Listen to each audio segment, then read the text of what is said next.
This is your interviewer Farah, and I'm here at the Health 2.0 Conference Dubai with Dr. Ali. Welcome. I'd like to start by congratulating you for the Organization Award for Lifespin.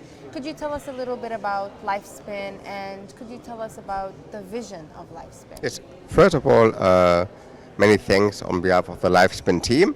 It's a team of many dedicated multidisciplinary PhDs actually, ranging from mathematics, data science to biochemistry.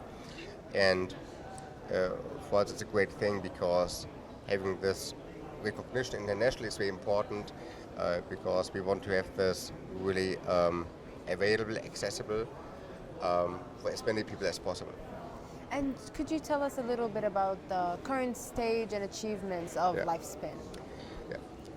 So it's always important when you make decisions about what to do right now, you have to have the North Star in mind, like in terms of what's the ultimate vision. And our ultimate vision is basically to combine blood testing with AI in a way that we build an omni-intelligent system.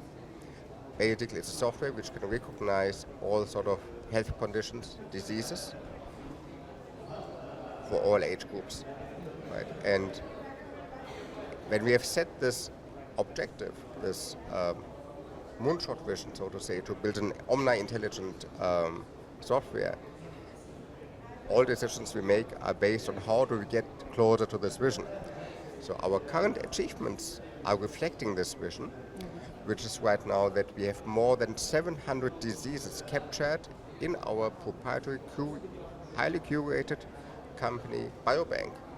And this biobank is fully digitized. That means we have now about 700 phenotypes, patterns of diseases, which we are continuously refining in the quality of statement and increasing in terms of number of diseases.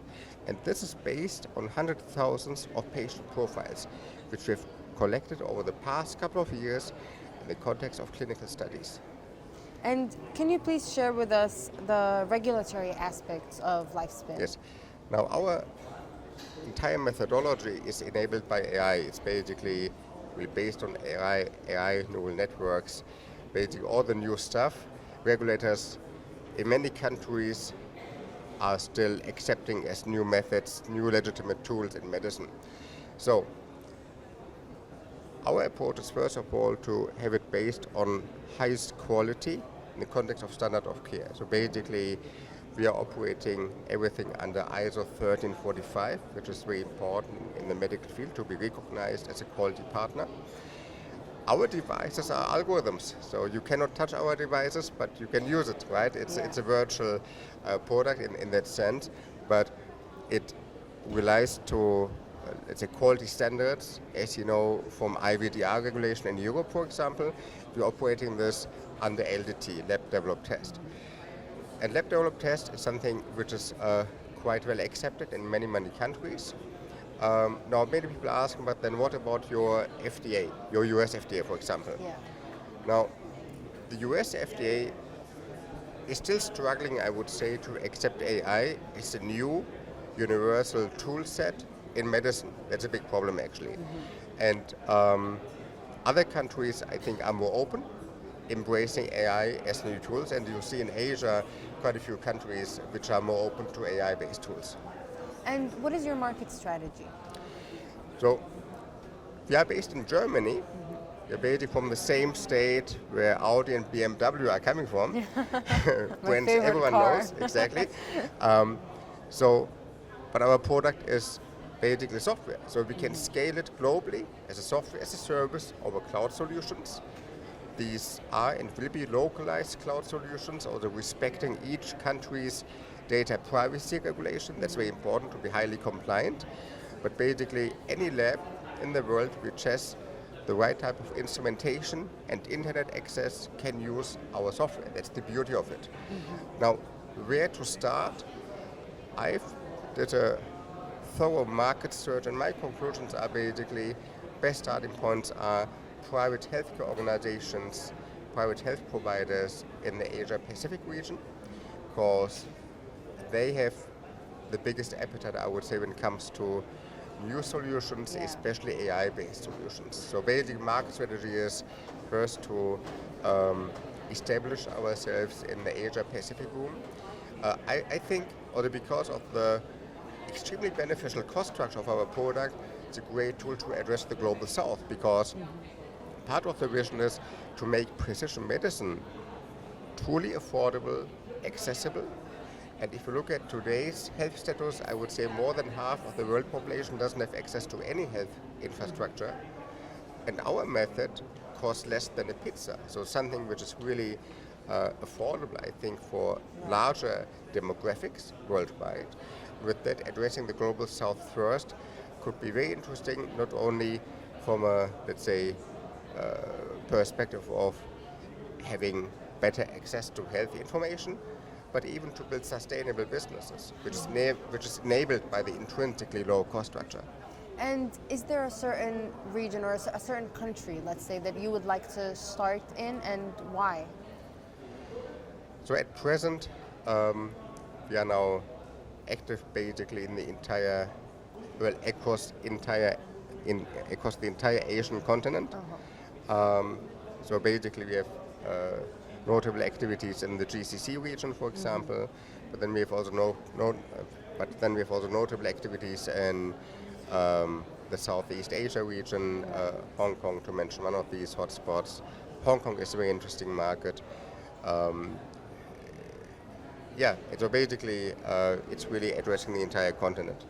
And what would you say is special about Dubai? I think special about Dubai is that globally it's very easy to reach Dubai. First of all, just from a logistics standpoint, Dubai evolves to a beautiful hub, I would say. It's easy to get there, no matter from which part of the world you are coming from, right? Which makes, first of all, great as a conference location in terms of the question, why am I attending and part of a conference happening in Dubai, right? Yes. On the other hand, from a marketplace, Dubai or the United Arab Emirates are also very attractive because the whole policy set here is very innovative, right? Here's a ministry for AI solutions, which I would say in many European countries would be unheard of, right? In Europe, they are more on the side of regulating, restricting AI, and here it's being embraced openly, also in many other Asian countries. That's why I think the Emirates are also a great place to basically build a footprint of new technologies in healthcare. And could you share with us what exactly excites you about Lifespin? What excites me about Lifespin is that it can actually really drive, of course, a paradigm shift in healthcare. Because when I introduce Lifespin to healthcare providers, many of them, first of all, intuitively like it, then they are puzzled that it's possible. Then we show the data, then they see it's really possible, but then it's so different. But what excites me personally about it is really that you can get so deep health information from a blood sample, and we use this information in the context of diagnosis of complex diseases. For example, when a patient starts to develop unspecific symptoms, which could result in a neurological or oncological disease, which typically takes months for the standard health system to ultimately diagnose it, we need only a couple of minutes. And the issue is, in the standard of care, the diagnosis of complex diseases takes so much time that precious time is lost.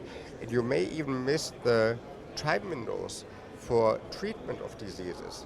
And this really excites me that this is possible with means which are very low cost, enabled by AI, right? And my interest actually is to pass on the cost advantage to the market so that as many people as possible can benefit from this and really have this as a general 360 degrees tool for healthcare.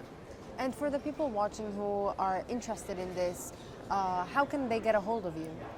I'm very easy to reach. I'm on LinkedIn, and I share my WhatsApp QR code online so people can find me easily. So basically, if someone wants to find me, I'm very easy to find. That's perfect. Thank you so much, Dr. Ali. It's been a pleasure, and Thank you very much. congratulations again. See you soon. Bye-bye.